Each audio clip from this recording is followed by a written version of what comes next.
Hello and welcome back to On The Rocks. Hope you're all doing well today and looking forward to today's episode as we get the season properly underway with the Champions League group stage draw. Make sure you do drop a like on today's video if you're looking forward to that one. Subscribe to the channel if you're new around here and leave a comment down below for the YouTube algorithm. So, today should be pretty exciting. Champions League draw, and Celtic and Rangers are also joining us in the Champions League. So, 3 Scottish teams in the Champions League group stage of the season, which is great. Obviously, yesterday was the transfer special, and actually, a few of you guys in the comment section were saying, actually, Tom, that was a pretty decent transfer window. You've done pretty well, given the circumstances. We were very unlucky with players trying to go to other clubs or going to other clubs instead. So, it made me feel a bit better because I felt pretty rubbish after the transfer special because it just didn't really feel very special. But we have signed one more player since that transfer special. For £14.75 million from Atletico Mineiro, yes, that's right, it's another Brazilian player, Alavio has joined the club, and he is someone completely different to what we normally have or have at the club right now. So he's 20 years old, he is a wonder kid, as you can see here on the media description, 3.5 stars of current ability and 4.5 stars of potential, but primarily he's a ball-winning midfielder, which we don't really have at the club actually, which is very interesting. He offers a different dynamic to anyone else at the club, so I think he's come in to improve the midfield, but also fill a gap. Also a huge fan of the 20 aggression, you'll love to see it. So welcome Alavio, he is currently injured for 10 days or so with a pulled hamstring, so hopefully that won't affect him too much, but I do like this guy, and I think he will change the dynamic of our midfield. However, we are saying goodbye to someone as well, Alan Campbell. He's been a servant at the club for a long time. I keep offering him out. We started off at like 10 million. And we've had to work it all the way down to £850,000 because that's the highest bid anyone's ever made for Alan Campbell at the moment. So he's going to Dundee, he's staying in Scotland, but Alan Campbell, not really the player we need him to be anymore. He's not I mean, the fact he's been to a Champions League final probably says more about me and keeping him and some deadwood at the club than it does about him, potentially. But he's been a long servant at the club. Obviously, we paid £1.3 million for him. And he's been a really solid player for us, but the past couple of seasons, he's just really not a first teamer or really that useful to us. And particularly with Alavio coming in, Alan Campbell was probably the closest thing we had to a ball-winning midfielder. He is a ball-winning midfielder, but he's the closest thing we had to it. But Alavio's come in to kind of just, be an awful lot better than Alan Campbell. So it just makes sense to get rid of him. So Alan Campbell is leaving the club. He's going to be going to Dundee. We'll accept this and say cheerio. Speaking of transfers as well, Lewis Ferguson has also requested to leave the club, and I'm not going to stand in his way. He's just not going to get the game time that he wants or needs. He did play 18 games last season, to be fair, in the league. 11 starts, 7 in the substitute appearances. So he still gets some game time, but given the 2 midfielders we brought in this summer, that's going to really limit Lewis Ferguson, I think. However, it's Lewis Ferguson. We love him. I don't really want to sell him, so I'm not too fussed about offering him out. Also, I do feel bad if we sell him because he's valued at £15 million. The thing is, no one in their right mind is paying £15 million for Lewis Ferguson. We did get a £2 million bid come in, but I can't do it. So, although he has requested to leave, and to keep him happy, I've said, yes, you can leave. He's going to stay, I think. So there we go. Campbell is off to have a new lease of life at Dundee. And we are starting off another season in the Champions League. We are a first seed for this, which is really exciting, alongside some other pretty decent. Leeds are a first seed as well, so Caio Henrique doing pretty well there. I'd love to bring him back one day. We need to bring him home. That's what we need to do. So we have been put into Group F. All right, exciting. When it comes to the teams in the second seeds, I mean, they're all decent, to be fair. So saying that, we have beaten Dortmund, we have beaten Barca, we have beaten Real, we have beaten Milan. We haven't beaten United, but they beat us in the past. But that's a few years ago now. I don't think we've played the other ones, actually. So, actually, we did lose to City a few years ago as well, didn't we? So, but we might better them than now. I don't know. Let's see who we get. I don't really mind too much. We get Real Madrid again. Okay, did we have them last season? We've had them very recently in the group stage. I think it could have been last... I can't remember now, if I'm honest with you. But we definitely had Madrid in the group stage before. In terms of the third seeds, well, this is where Celtic and Rangers come in. So, if I was Celtic or Rangers, I'd probably want them to be in maybe a Group G with Chelsea and Milan, and maybe a Group D with Ajax and Roma. That might be quite handy, to be fair. I think that, yeah, they can avoid like groups like Group E or a Group C, because they'd be very, very good and hard groups. I think a D or a G for Rangers and Celtic would be really good. So let's keep drawing this one then.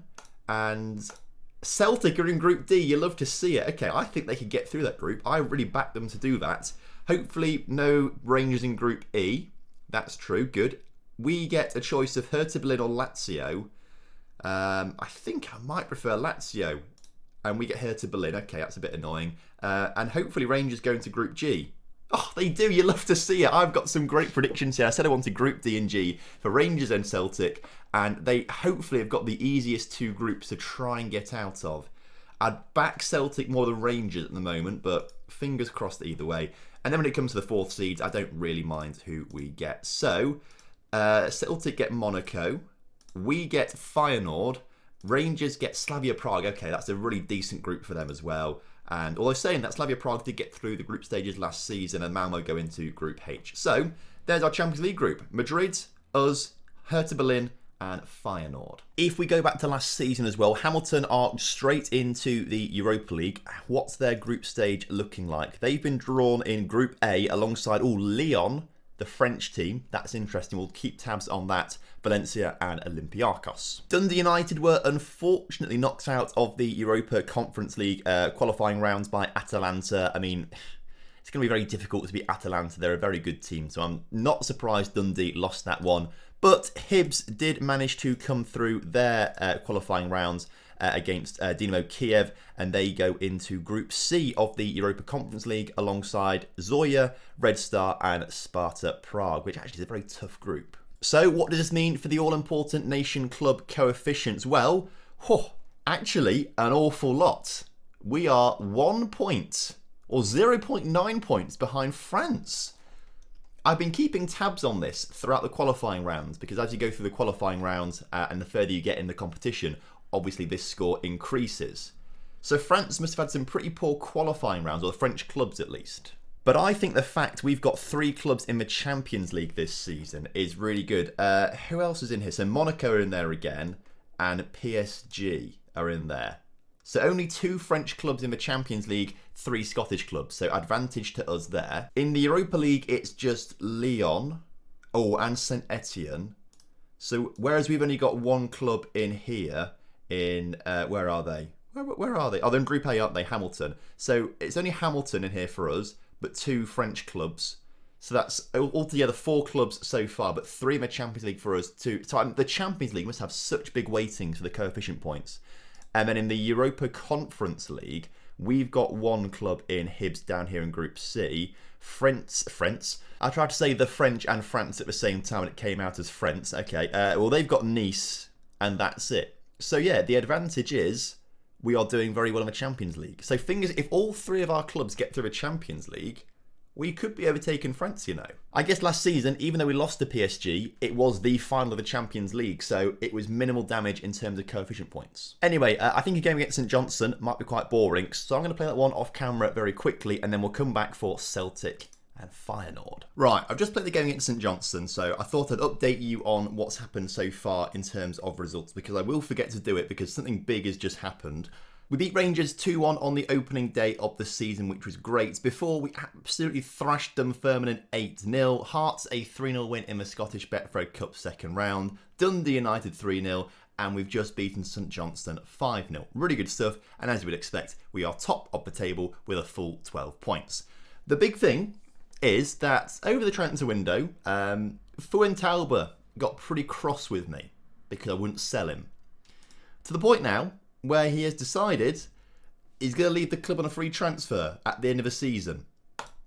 So we either let that happen, let him go on a free at the end of the season, or we sell him now.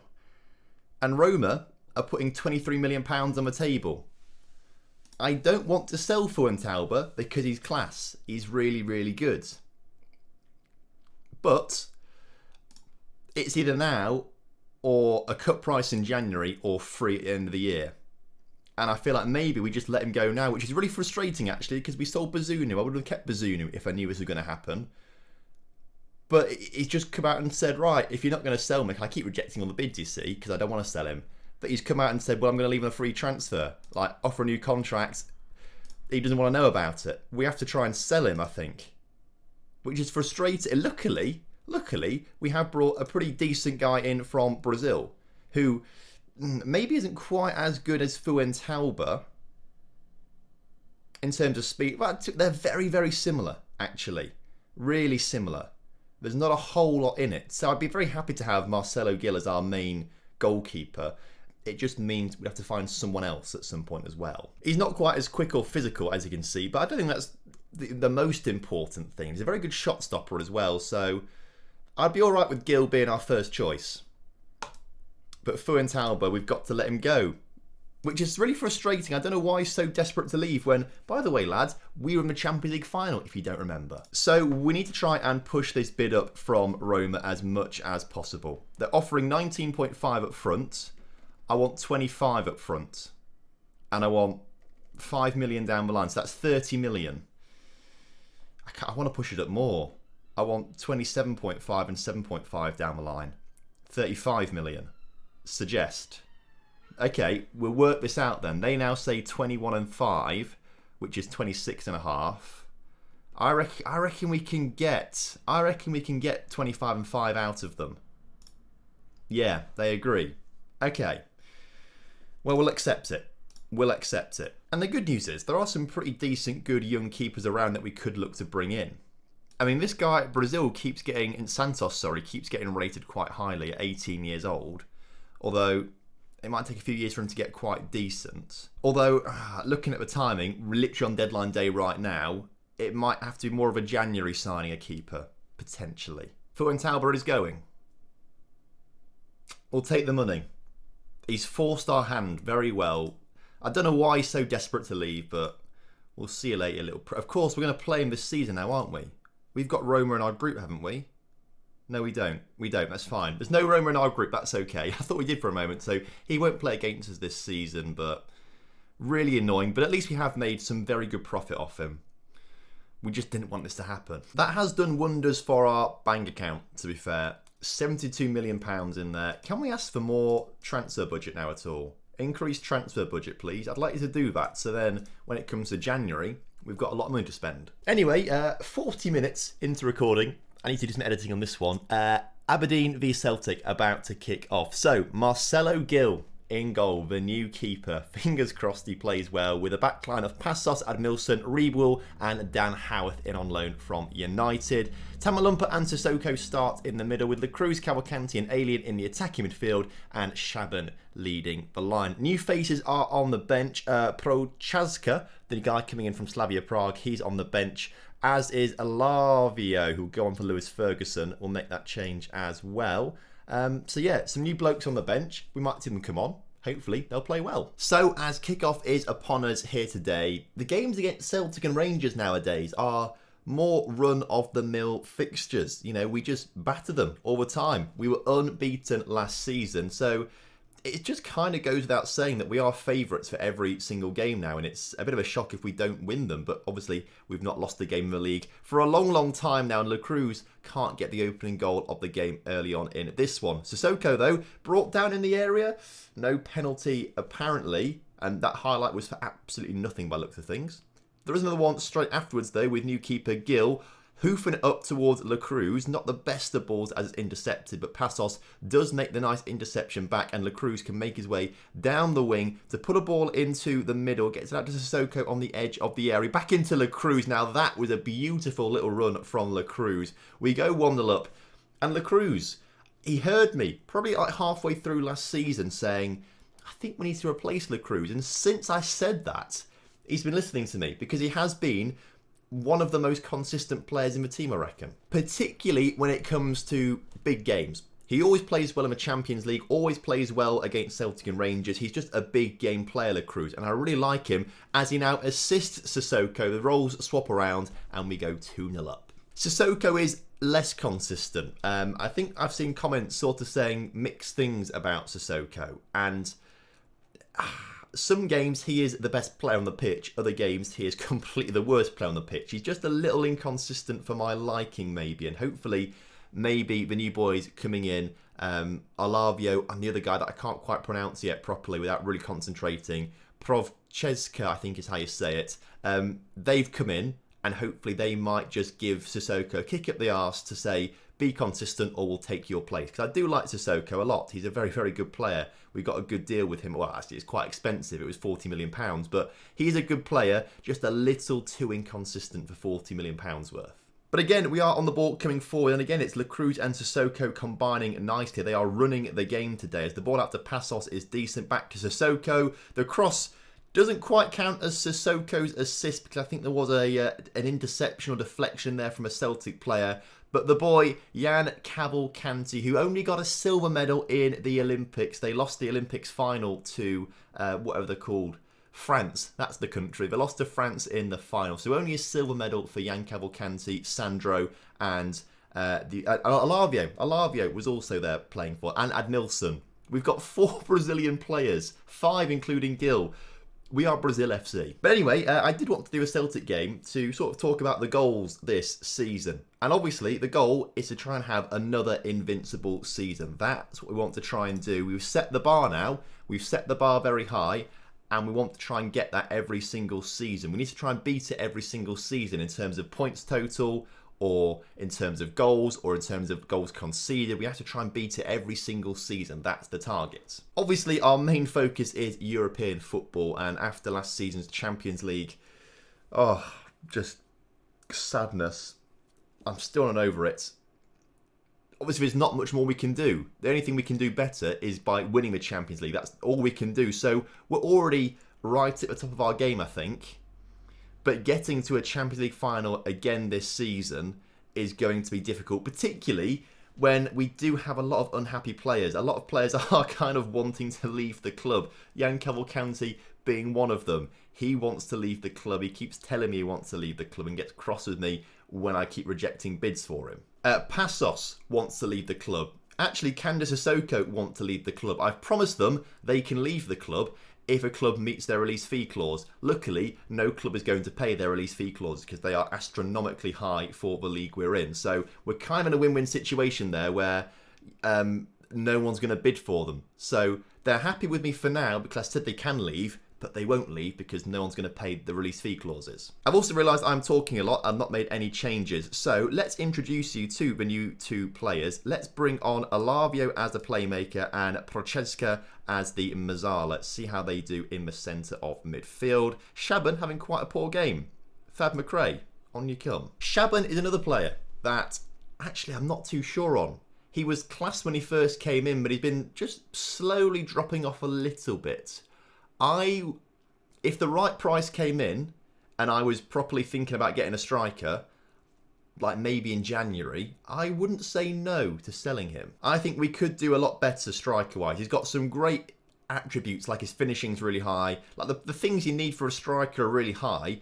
It's just everything else that sort of makes the rest of his game up is not brilliant. He's not a Jan Cavalcanti. Let's put it that way. He's not a Jan Cavalcanti, or maybe even a Thad McRae. Maybe we need to start Thad a little bit more. But a great 4-0 win over Celtic there. Happy with that one. So, we're going to make a couple of changes for the final game. Passos picked up a knock sort of in the middle of the week and isn't quite fully fit. So, we're going to bring Pavlik on for him instead.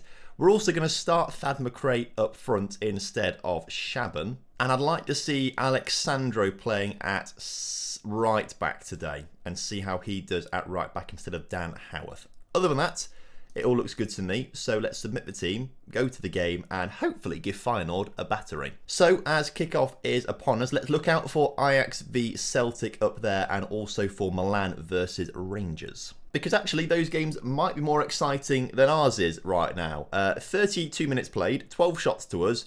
Not a single highlight yet as Milan go 1-0 up against Rangers. I've just seen that pop through at the bottom of the score sheet. Celtic and Ajax drawing 0-0. So are we. 19 shots to Feyenoord's 1. Not a single highlight. An XG of 1.7. Apparently none of those chances are highlight worthy. That's a little weird. Maybe we need to change something up in the second half as Thad McRae is having a stinker, unfortunately. He's a super sub. That's what he is. He can't do it from the start of the game. He's a super sub. As Pavlik, Sissoko cleared out from the back. But finally, a highlight, hopefully, going to result in a goal for us as Alex Sandro. Can't really do much with that one, unfortunately. Admilson back to Rebull, back to Tam Lumper, into Lassialian. Lassialian out wide? No, in the area instead, out wide to Sandro, who's got all the time in the world to find Tam Lumper, who finds Jan Cavalcanti, whose shot is blocked. Not great as Ajax go 1-0 up against Celtic. This is not a good day for Scottish football right now, as Rangers had a man sent off as they go 2-0 down. Celtic, we need you to start winning. And quite frankly, we need to do something here as Tam Lumper's looking really, really tired. Let's bring Alavio on as that deep line playmaker. Shaban's going to come on for Thad McRae. And Lacruz off for Jez Finlay. Confirm that. As we do this, there is a highlight in our favour, I think, as Pavlik on the ball into Admilson, across to Rebull, into Tam Lumper, across to Lassialian. Lassialian to Alexandro. Sandro to put a ball in the middle. Go on, lad. He's done nothing with it. I bet that's a highlight, isn't it? Yep, that was the... Oh, for goodness sake. Highlight now, though, from the other side. Corner, Rebull, goal. Okay, Jez Finlay comes on, gets immediate assist. You love to see it. All right, so finally, we go 1-0 up in this game. Come on, Celtic, get back into it. Rangers are down and out, I think. There's no point trying to get them to win. We need Celtic. Come on, turn it around, Celtic. They've got the goal. Okay, Celtic are drawing. That's good for us as we win the game here. All right.